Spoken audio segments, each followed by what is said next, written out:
ஒரு வார்த்தை சொல்லும் கர்த்தாவே, எங்கள் வாழ்க்கையெல்லாம் செழிப்பாகுமே. ஒரு வார்த்தை சொல்லும் கர்த்தாவே, எங்கள் வாழ்க்கையெல்லாம் செழிப்பாகுமே. உம் வார்த்தையிலே சுகம், உம் வார்த்தையிலே மதுரம், உம் வார்த்தையிலே எல்லாம் சந்தோஷம். உம் வார்த்தையிலே சுகம், உம் வார்த்தையிலே மதுரம், உம் வார்த்தையிலே எல்லாம் சந்தோஷம். ஒரு வார்த்தை சொல்லும் கர்த்தாவே, எங்கள் வாழ்க்கையெல்லாம் செழிப்பாகுமே. ஒரு வார்த்தை சொல்லும் கர்த்தாவே, எங்கள் வாழ்க்கையெல்லாம் செழிப்பாகுமே. அன்பானவர்களே, ஆண்டவர் இயேசு நாமத்தில் உங்களை வாழ்த்துகிறேன். இந்த அருமையான நிகழ்ச்சியில் உங்களை சந்திப்பை மிகுந்த மகிழ்ச்சி அடைகிறேன். இந்த காலை வேளையில் நீங்கள் ஒரு வேலைக்கு புறப்பட்டு கொண்டு போயிருக்கலாம், இல்லை வெளியே புறப்படலாம். நீங்கள் பலவிதமான வேலைகளில் வியாபாரத்தில் நீங்கள் ஈடுபடலாம். ஆனால் உங்களுக்கு ஒரு நல்வார்த்தையை ஆண்டவர் கொடுக்குறார். அது ஒரு வார்த்தை சொல்லுங்க கர்த்தாவே. உங்களுக்கு நிறைய வார்த்தைகளை நிறைய பேர் சொல்லியிருப்பாங்க, நிறைய காரியங்கள் நீங்கள் செய்து கேட்டுருக்கலாம்.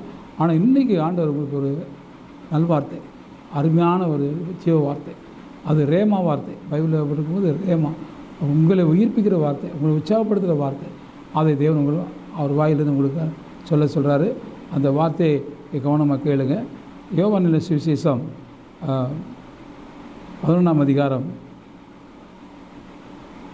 43ஆம் வசனம். இவைகளை சொன்ன பின்பு, லாசருவே வெளியே வா என்று ஒரு சத்தமாய் கூப்பிட்டார். லாசருவே வெளியே வா. மரித்து 4 நாள் ஆன பிறகு லாசரு ஜீவன் இல்லாமல் கல்லறைக்குள்ளே கிடக்கிறாரு. அந்த கல்லறைக்குள்ளே இருக்கிற லாசரு வெளியே வர முடியாது. ஆனால் என்னதான் பண்ணால் செத்து போன மனுஷன் அது எப்படி வெளியே வர முடியும்?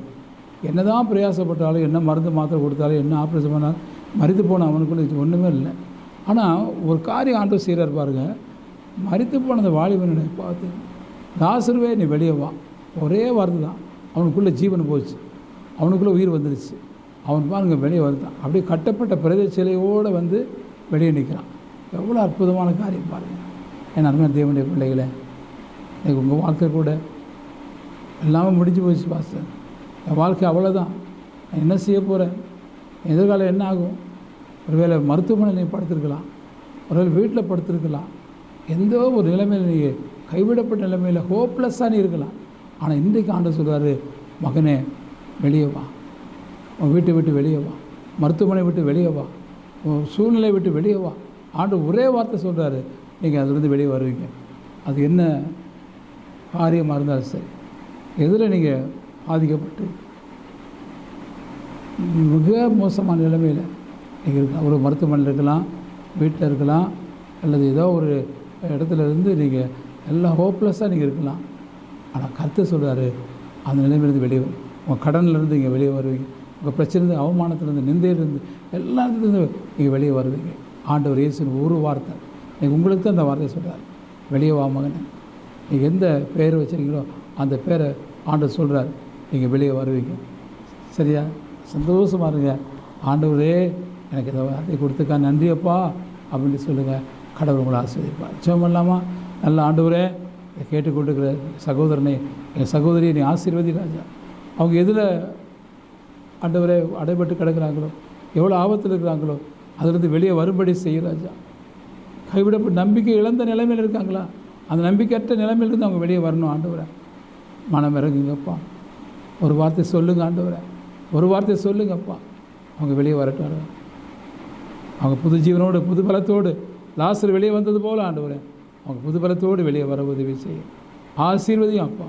இயேசுவின் நாமத்தை ஜெபிக்க நல்ல பிதாவே. ஆமென், ஆமென். அப்படின்னே ஆண்டவர் வெளியே கொண்டு வந்துட்டார்.